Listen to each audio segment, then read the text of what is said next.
इमरान खान साहब की लतीफ़ खोसा साहब जो वकील हैं और पीपल्स पार्टी की तरफ से साबिक गवर्नर थे, उनके घर आमद हुई और ये मुलाकात महज एक मुलाकात नहीं है, ये बहुत बड़ी डेवलपमेंट है। इस पर बड़ी डिटेल से हम बात करेंगे, लेकिन उससे पहले मैं आपको एक छोटा सा वाक़या सुनाता हूँ कि मेरी गाड़ी का इंडिकेटर ख़राब था, उसको ठीक करवाने के लिए कल मैं एक इलेक्ट्रिशियन की दुकान पर रुका तो वहाँ पर एक लड़का जो काम कर रहा था उसने गाड़ी का इंडिकेटर ठीक किया। तो मैंने उससे पूछा आपकी एज कितनी है, तो उसने कहा 18 साल। तो मैंने कहा आपने फिर CNIC बनवा लिया? कहता है नहीं। तो मैंने कहा फिर तो आपका वोट भी नहीं बना होगा जी? कहता है अभी तक नहीं।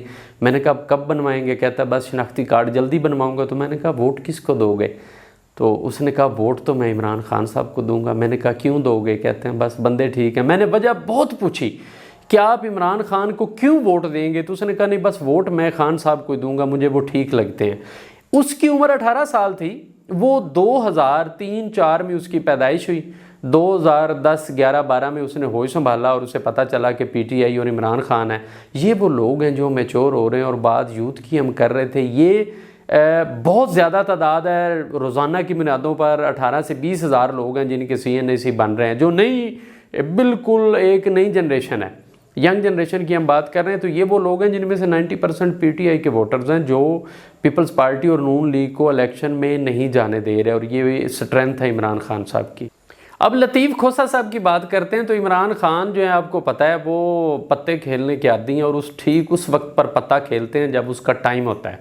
अब चूँकि लाहौर में उनके पास अलीम खान की रिप्लेसमेंट नहीं थी, क्योंकि अलीम खान जितना पैसा लतीफ़ खोसा के पास नहीं है, वो एक वकील हैं पेशे के लिहाज से, और उनके पास शायद उतना मालो मता या प्रॉपर्टी सारा कुछ और सेटअप ना हो, लेकिन सियासी कद उनका बहुत बड़ा है। वो सियासी हिकमत अमली बड़ी ज़बरदस्त रखते हैं, वकला में उनकी बड़ी शोहरत है और हल्का अहबाब, और वो वकला को मुतहर्रिक कर सकते हैं। अगर आपने मेरा पहला वीलॉग देखा हो तो मैंने उसमें बताया था कि इमरान खान मुस्तकबिल में वकला को सामने लाएंगे, और अब डेली की बुनियादों पर उनके साथ वकला का वफ्द मुलाकात करता है, कभी किसी शहर का कभी किसी का। और साथ ही आप कभी एतजाज़ एहसन साहब की प्रेस कॉन्फ्रेंस सुनते हैं, कभी लतीफ़ खोसा साहब की, कभी उनके साहबजादे की, कभी आबद साकी साहब की, और कभी अली अहमद कुर्द की। तो मैंने आपको कहा था कि ये अली अफजल शाही जो साइयाँ वाला से हैं, और विरक साहब जो शेखुपुरा से वकील हैं। मैंने स्टार्ट में कहा था कि ये वो लोग हैं जो मोबिलाइज़ करेंगे इस पूरी मूवमेंट को, और अब वो टाइम बड़ा करीब आ रहा है। बड़ी तेज़ी से ये डेवलपमेंट्स हो रही हैं। लाहौर में अगर लतीफ़ खोसा साहब की रुकनीत जैसे पीपल्स पार्टी ने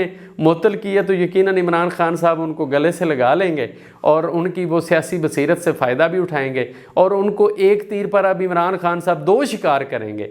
एक तो लाहौर में उनको अलीम खान का मुतबादल मिल गया, और नंबर 2 उनको वकला में से एक बड़ा मजबूत पिलर उनके हाथ आ गया, एक मजबूत पिलर जिसको वो आगे लेकर चलेंगे और वकला को वो मुतहर्रिक करेंगे, मोबिलाइज़ करेंगे अपनी उस तहरीक में, मूवमेंट में जो नौजवानों की ज़ुबान ज़द-ए-आम ख़ास और सोशल मीडिया पर आप उसकी शोहरत सुनते हैं। तो ये इमरान खान को आगे जाकर बहुत ज़्यादा सपोर्ट करेंगे। शहबाज शरीफ साहब जो हैं वो दरअसल उनको पता है कि वो ज़िंदगी में दोबारा कभी भी प्राइम मिनिस्टर नहीं बन सकते, तो इसलिए जितने भी उनके ख्वाब हैं, ये जितने भी सपने हैं, वो इसी प्राइम मिनिस्टरशिप में पूरे करके जाएंगे, क्योंकि वो जानते हैं नवाज़ शरीफ को प्राइम मिनिस्टर बनने कोई नहीं देगा, मरियम नवाज़ को कोई पसंद नहीं करता।